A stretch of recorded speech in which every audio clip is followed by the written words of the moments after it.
What's up, everyone? Thanks for joining me on these analysis. We're going to be looking at MicroStrategy today. We're going to take a look at price action, indicators, MicroStrategy divided by Bitcoin, and we're going to look at the Bitcoin chart. So we've been running up this long-term trend line here, also the channel. So we have established channel with a long-term trend line at the bottom. That's how we created this channel to begin with. So essentially what we did was we have the channel bottom as the long-term trend line, and then you can take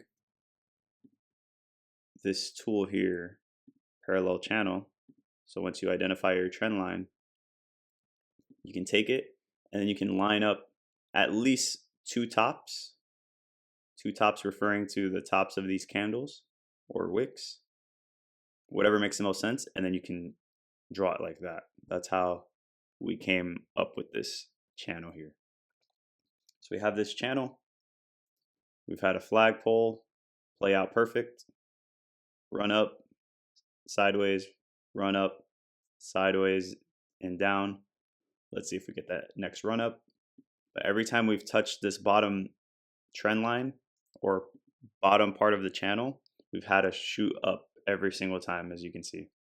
So let's see if we get another repeat of the same pattern that's already happened 3 or 4 times. We've got 3 bounces off this horizontal level of support. We've broke above the next level of resistance and now it's acting as support. We have a nice green hammer, which is a bullish sign. When I say green hammer, that's the kind of candlestick that we have. So if you go online, you can look up like a candlestick cheat sheet and it can tell you the shape of each candle and what it means, whether it's bullish or bearish or if it's a neutral candle. So this is a bullish sign right here, this green hammer. I mean, it's kind of like a green hammer, but it has a little wick on the top. So I'll still call it a green hammer. Bullish sign. It shows that buyers were trying to take over. They were sellers, and then the buyers ended up pushing price back. That's what a wick really is. That means price started right here, pushed down. There were sellers, and then the buyers stepped in and said, we're going to push price back up. And that's how you create a wick. This is where price once was. And then we ended up closing up here. So that's a very bullish sign to show that the buyers were like, we're not going to push back into this downward trend line here. Because if we pushed back inside, now we're going to be playing. If we would have closed back inside, then there's an increased probability that we just continue to chop. But right now we're looking good because we ended up getting that break above this horizontal, this downward trend line that we've had established since late November. We broke above it and we closed last week. And now we're already getting a pump up in pre-market. We're already at 318 pre-market. Obviously, that doesn't mean that it's going to hold throughout the day. What I have noticed MicroStrategy likes to do when there isn't an insane amount of volume, what it'll do is it'll gap up, sometimes come back to close the gap between the wick or the body of the candle and where it opened at. So maybe we open, we push back down to close it, and then we continue up for the rest of the day. Nothing guaranteed. Don't make any trading decisions based off of that. I'm just speculating on what could happen. Nobody knows what's going to happen. But price does like to close gaps. That's one thing that I do know. So we're starting up a little bit high for now. We'll see how it goes throughout the day. It's looking great. We got a close outside of the trend line finally. It's been a long time that we could not break out of this trend line. So this is a great sign. And it increases the likelihood that we can see that 350 level because now price was being compressed and pushed down.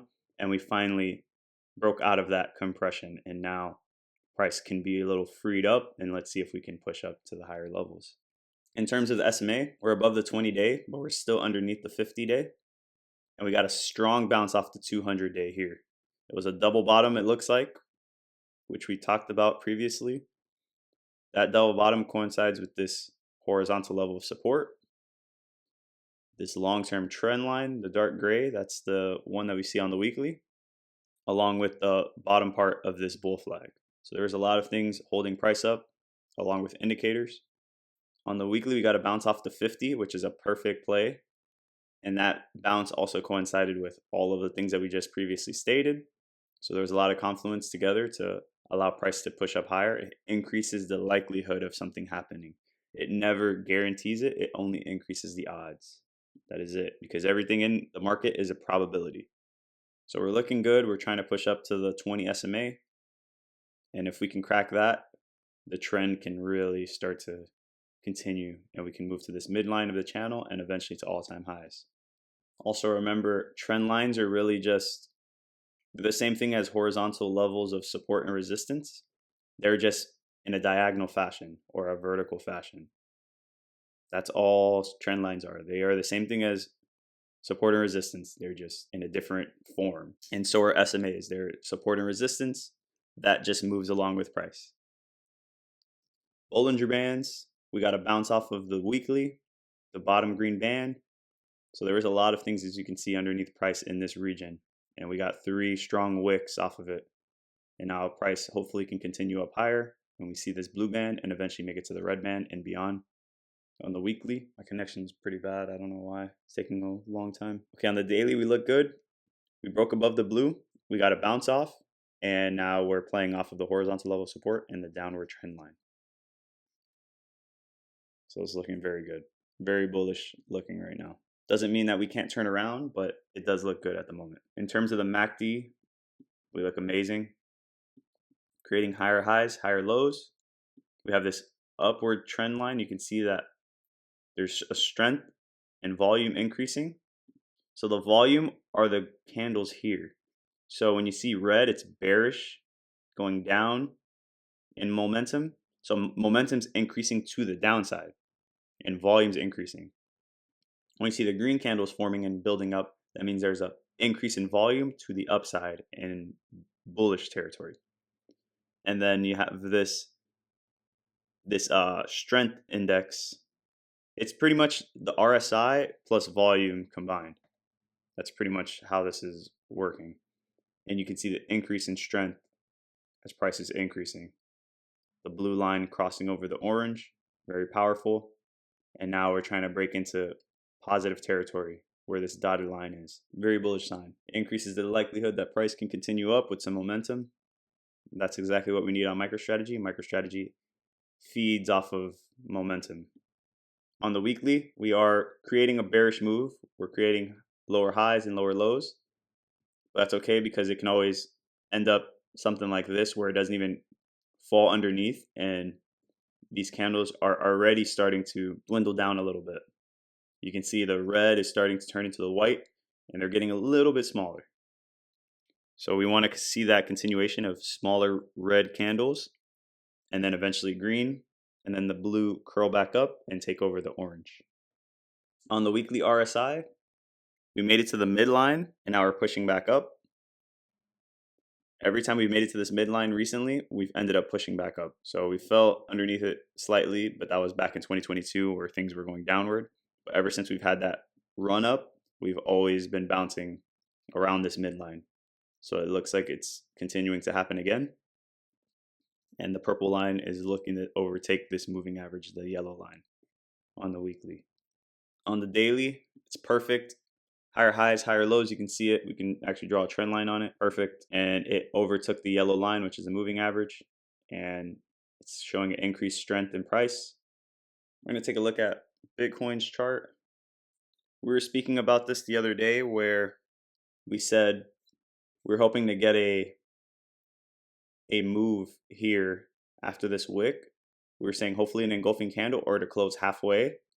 And we weren't halfway, but it was a pretty solid close. The only thing that's concerning me is that we do have this downward sloping trend line that has been established since January, since the inauguration.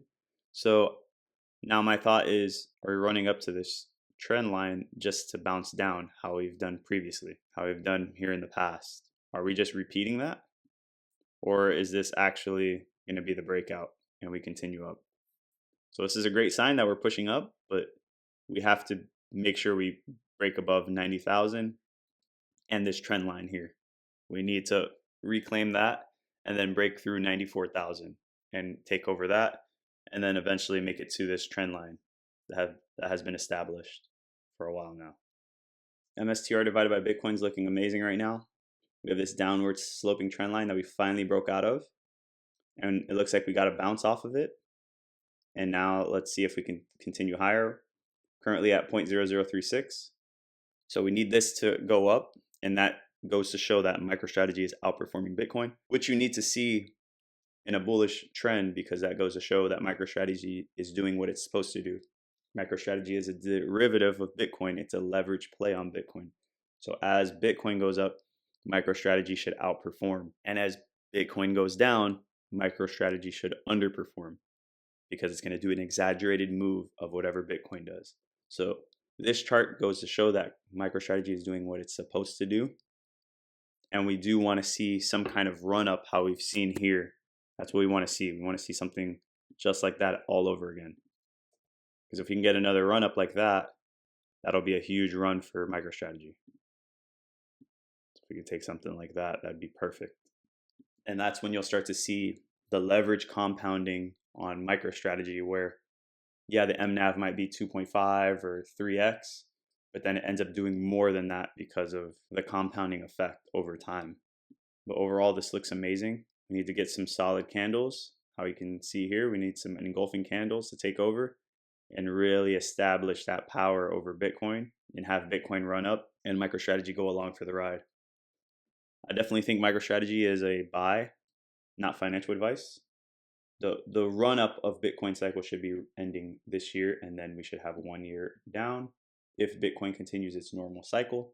I do think long term MicroStrategy will continue to go up because they're accumulating more Bitcoin. So MicroStrategy is going to be more tied to Bitcoin as time goes on, and the leverage and premium that you get will increase over time, because the dilution that MicroStrategy does is accretive, and accretive pretty much means that every single share of MicroStrategy increases in value in terms of Bitcoin every time they dilute. So that's actually a good thing long term. So I do think MicroStrategy is a buy for sure, not financial advice, of course. I think it's a long term play where you want a dollar cost average in, take money from every single paycheck, an amount that you're comfortable with. You close your eyes, you put it on auto invest, and you open your eyes in 5 to 10 years, and you'll have a lot of money. That's my take on MicroStrategy. See you in the next one.